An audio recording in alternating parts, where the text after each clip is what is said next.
Look closer. In the shadows. Behind the everyday world. Beyond the headlines and the seats of power. A hidden hand.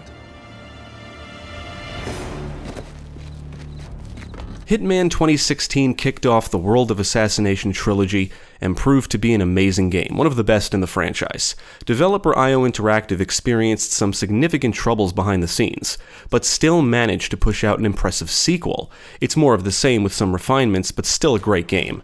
I expected the same from Hitman 3, more of the same great gameplay but with new missions, and now that I've finally played it, I feel confident saying that's basically what it is.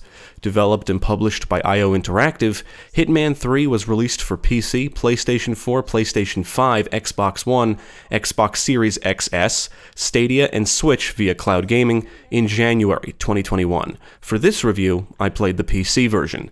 This review will contain some spoilers, so if you're sensitive to spoilers, now is the time to stop watching. You have been warned. Now let's take a look at Hitman 3 and see how the World of Assassination comes to an end.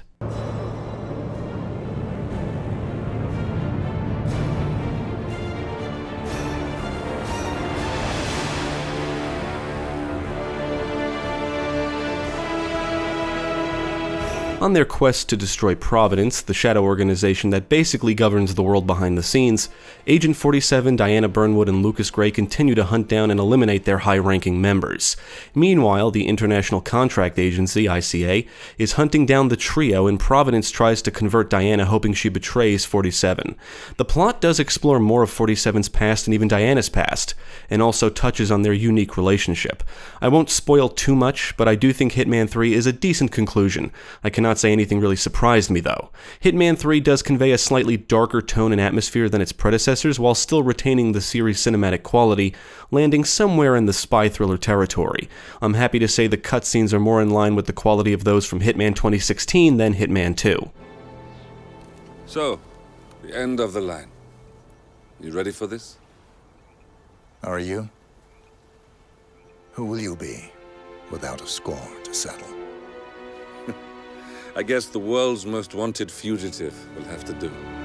As for the gameplay, if you've played the previous two games, there's not going to be many surprises here. It feels like a continuation. In fact, I would say Hitman 3 feels more like more of the same than Hitman 2 did. It's the same gameplay, same mechanics, same interface, and even the same looking menus as Hitman 2. And if you own the DLC, technically the same missions. All of the missions from the previous two games can be played here. Hitman 3 is the entire World of Assassination trilogy in one package. And if you've played Hitman 2, you are given the option to carry over your progression and unlocks. This is very much unaided. I only have two big complaints with Hitman 3. One, much like Hitman 2, it doesn't really experiment with the formula all that much. And two, this is another entry that you'll get more out of if you remain connected online. And I would get disconnected from the servers frequently enough to be annoying. I want to say at least once every hour or so, and luckily I was usually reconnected in seconds. But I did not have this problem with the previous two games. You two must be Burnwood and Vidal. And you must be Yates's garbage man. Sorry, but I didn't catch your name. This is Corvo Black, Tamara. Hitman 3 is another puzzle game disguised as a stealth game and continues the trend of fun and accessible sandbox gameplay. Mission stories return and are great for players that are stuck or prefer some kind of guided experience. They are optional, but some are related to the greater narrative, so they are worth completing if you're at all interested in the story. Other than that, you are free to reach and kill your targets however you see fit, and the game provides numerous ways of elimination. You can shoot, snipe, strangle, stab, and stage accidents, among other more creative ways. You can take an all-guns-blazing approach or try to solve the puzzles of reaching your targets unnoticed, which is arguably the more fun, challenging, and satisfying approach. This is where a cavalier attitude gets you in this line of work. Remember that.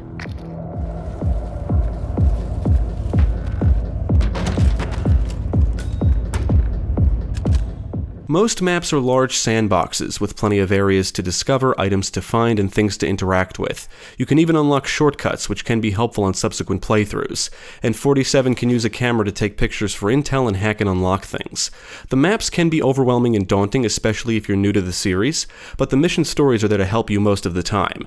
The missions are designed to be replayed, and the progression and mastery level system from the previous games return. You are awarded with experience for certain actions, and the mastery level is like a measurement of completion completion for a specific location. Increasing your mastery level will reward you with new gear, starting locations, and stashes. Needless to say, the game gives you a lot of reasons to explore and try different things. While most things about Hitman 3 aren't new, the game does give players plenty of reasons to keep coming back, and if you own the DLC, it has the most content in the trilogy. In addition to all the missions, the contracts mode, sniper, assassin, escalation contracts, and elusive targets all return. Hitman 3 does introduce an arcade mode, also known as Elusive Target Arcade. In this mode, you must eliminate a series of elusive targets one after another. They basically function like escalation contracts. The catch is that if you fail, you're locked out for 12 hours. As of this review, a themed DLC collection called 7 Deadly Sins was released. These are escalation contracts with unique objectives and conditions, and reward you with items and cosmetics related to the 7 Deadly Sins. I actually really enjoyed these, and found the Wrath Termination contract to be one of the more interesting ones, because it's a departure from the typical Hitman gameplay. You have to defend a position rather than infiltrate. You can kill enemies by any means necessary, set up traps, and specific targets will drop useful items. It made me think of Home Alone and the end of Skyfall.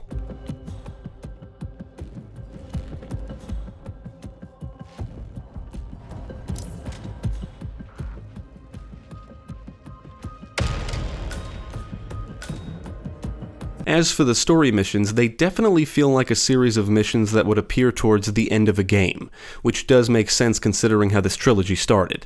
I don't think most of the missions in Hitman 3 exceed some of the best ones from the previous 2 entries, but I do think 2 missions here really stand out as awesome. One is set at a manor in Dartmoor, England, and one of its mission stories puts 47 in the role of a private investigator, turning the mission into a murder mystery. I just thought that was really cool. Plus, the actual map is fun to explore. The other is set in China, and it's your typical Hitman gameplay in a wonderfully designed environment. ICA guarantees absolute discretion to all clients. We take that promise very seriously, as you will see on all steps of the tour. The other new missions are certainly good, and I think only one is truly weak when compared to the others. It's the last mission, and I think it's weak because it's extremely linear. However, one of the cool things about it is that you can kill everyone you come across without worrying about any kind of penalty. One of the more interesting missions in the game is Apex Predator. For story reasons, it has no mission stories, and your objective is to find and eliminate certain targets. This mission is a good example of one that feels like it would be placed towards the end of a game. It's challenging simply because it's not as accessible as the others. It took me a little while, but I eventually found my targets and killed them, and I have to say it was quite rewarding.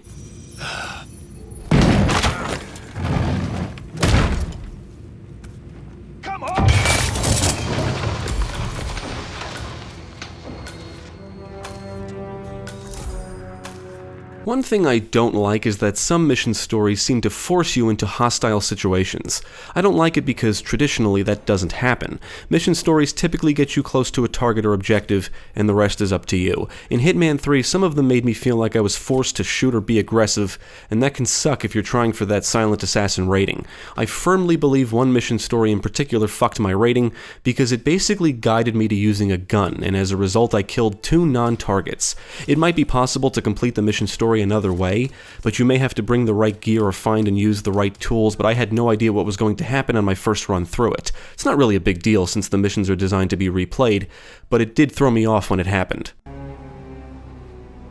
I apologize about the incident earlier downstairs. Hitman 3 will take you to numerous locations around the world, including Dubai, England, Berlin, China, Argentina, and Romania.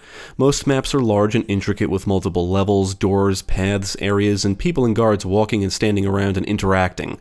There are numerous challenges to complete and intel to find in each location, and the mission stories only show you some of what's possible. The game lets you pull off some really creative and satisfying kills. You can blow your targets up, electrocute them, poison their food or drink, and one mission lets you crush a target with a grape press. All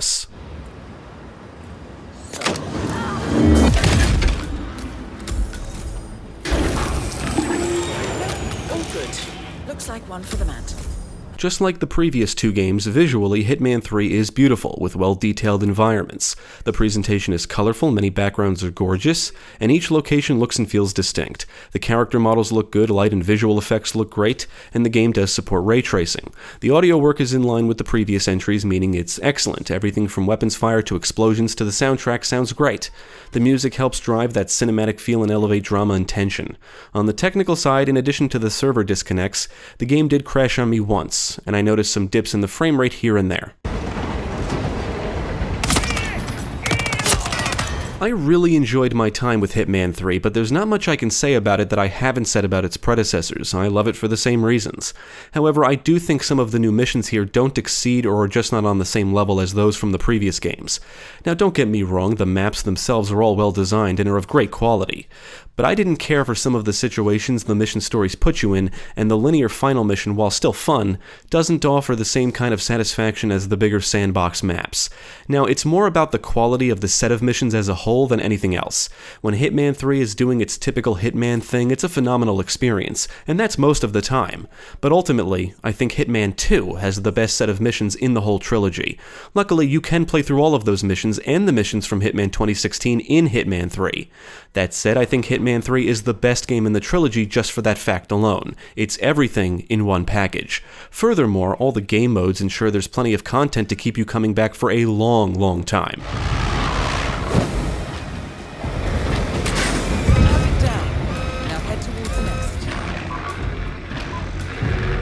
In the end, I think Hitman 3 is the best game in the entire franchise, and I would absolutely recommend it, and I would definitely recommend getting the DLC.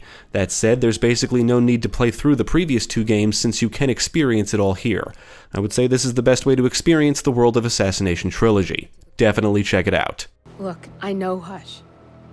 If I'm wrong, we won't live long enough to regret it. All right. I will leave you to prepare.